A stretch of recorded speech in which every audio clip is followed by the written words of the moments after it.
Hi everybody! Today you're talking about gender stereotypes, but I wanted to take a quick second to talk about stereotypes in general, not just about gender, just all different kinds of stereotypes and the ways that they can sometimes lead or contribute to violence. And I know that when I say stereotypes lead to violence, you might be thinking that I'm overreacting. You might be thinking like it's just a joke. What's the big deal? And I totally get that. But we know that stereotypes are sometimes used to hurt people, so that's why we're talking about it. We're going to go through and kind of look at the ways that stereotypes can lead to different thoughts and beliefs and behaviors that can contribute to more serious types of violence. So what are stereotypes? Stereotypes are the assumptions and generalizations that you might make about a person based on some group that they belong to. Those groups could be based on their race, their gender, the religion that they practice or don't practice, really just any of those groups that we belong to that make up our identity as people. And there are probably stereotypes within all of those categories. Stereotypes are all around us. We see them in the movies and TV shows that we watch. We might hear them in the music that we listen to. We might even hear our parents use them or hear them on the news when celebrities or politicians are using those stereotypes about a group of people. And we may even use stereotypes ourselves, just joking around with our friends. So they're kind of all around us. But these stereotypes form the building blocks or the foundation of this pyramid that we're going to be looking at today. And the foundation is what supports everything else at the top. So we're going to look at how these stereotypes can support and contribute to more serious types of violence. So when these stereotypes are all around us all the time, we might actually start to believe that they're true. We can start to believe that these groups of people really are bad, that they are the source of our problems, or that they're all the same way. We can start to believe those negative and hurtful things about groups of people, and that's what we call prejudice. Prejudice is a preconceived opinion that's not based on reason or actual experience, right? So it's kind of an unfounded belief where you just believe this hurtful thing about a group of people and there's not really a good reason. It's just because that's what you've always heard about that group of people. And this is where all of our isms come from. Our racism or sexism or classism or any of the other isms you might have heard, those hurtful ideas about groups of people. Our prejudice often comes out through name-calling, using slurs, laughing at somebody's biased joke, or just excluding certain types of people from whatever it is we're doing. But when enough people have this prejudice, it can move beyond just individuals being hurtful to one another to a much larger scale, kind of happening at a societal level. And that's what we call discrimination. Discrimination is the large-scale mistreatment of entire groups of people just because of one of those categories of identity that they belong to, treating people unfairly or differently from the rest of society. And discrimination can happen in lots of different ways. We're just going to talk about 4 examples, but there are many, many more. So employment discrimination is when somebody is denied a job just based on some part of their identity. For example, it is perfectly legal to fire an employee just because they're gay or lesbian or transgender, just because they're part of the LGBTQ plus community. That's perfectly legal today. Similarly, you can deny somebody housing for being part of the LGBTQ plus community. That's still legal. If we think about education discrimination, that's denying somebody education or giving them unequal or inadequate education based on one of those groups that they belong to. You can think back to the civil rights era in the 1960s when people were fighting for the right to integrated education. you may have heard the phrase separate but equal, referring to the separation of Black and white students, where Black students often didn't receive the same funding or resources or level of education that white students received. That was perfectly legal discrimination at the time. In politics, we can see people that throughout time have been denied the right to vote. At some points, women didn't have the right to vote. Part of the civil rights era was granting Black people the right to vote. And even though Native Americans were granted citizenship in 1924, they were not given the right to vote in every state until 1962.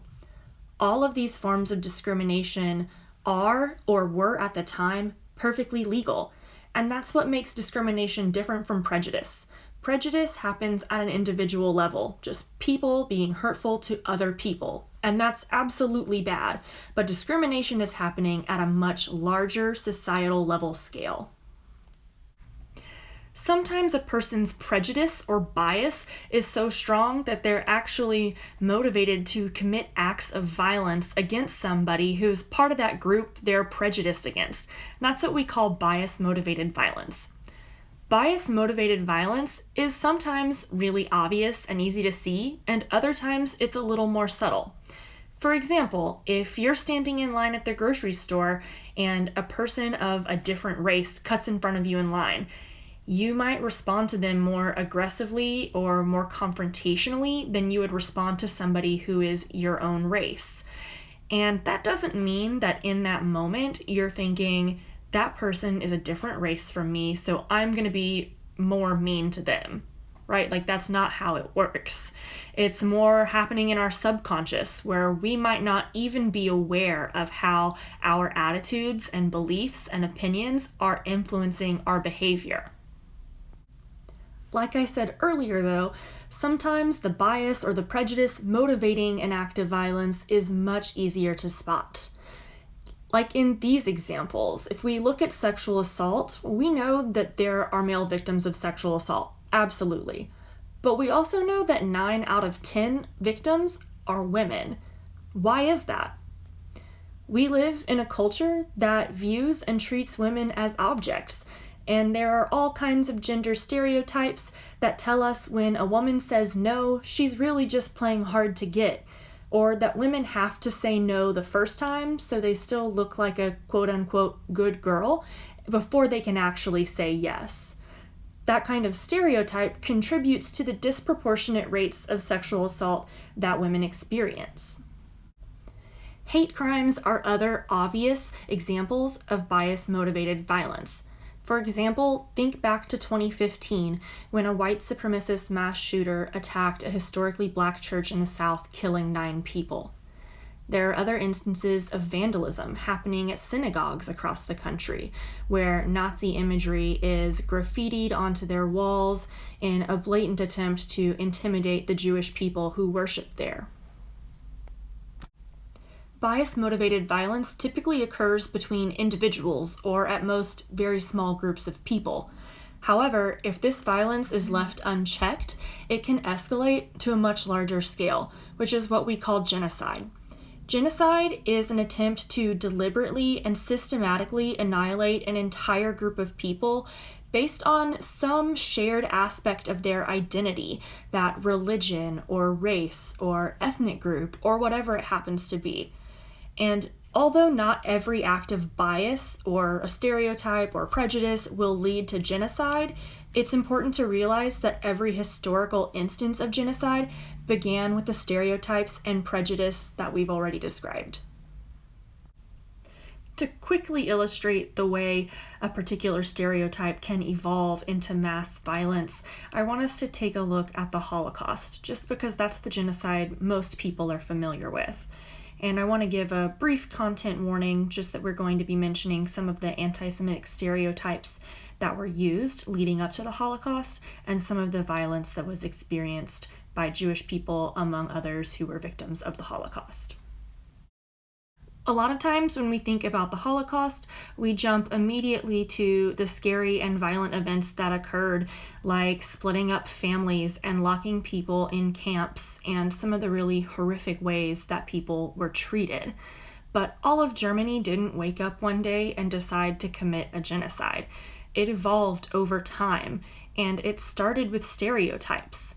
In the 1930s, the Nazi Party used stereotypes about Jewish people to turn the German public against the Jews.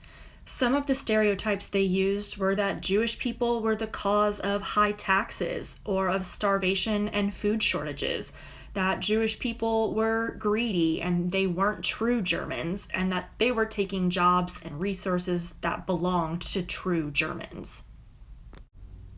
People started believing these stereotypes and committing acts of prejudice against the Jews. One Holocaust survivor told a story about being in the shop that her family ran. Two boys walked up to her dad and just stared at him. When her father asked if he could help them find anything in the store, the two little boys replied that they heard if you looked into the eyes of a Jew, you would see the devil. Jewish people quickly began being discriminated against on a much larger scale. In 1933, it was decided that Jews can't own land, and in 1937, they were banned from professional occupations like accounting and dentistry.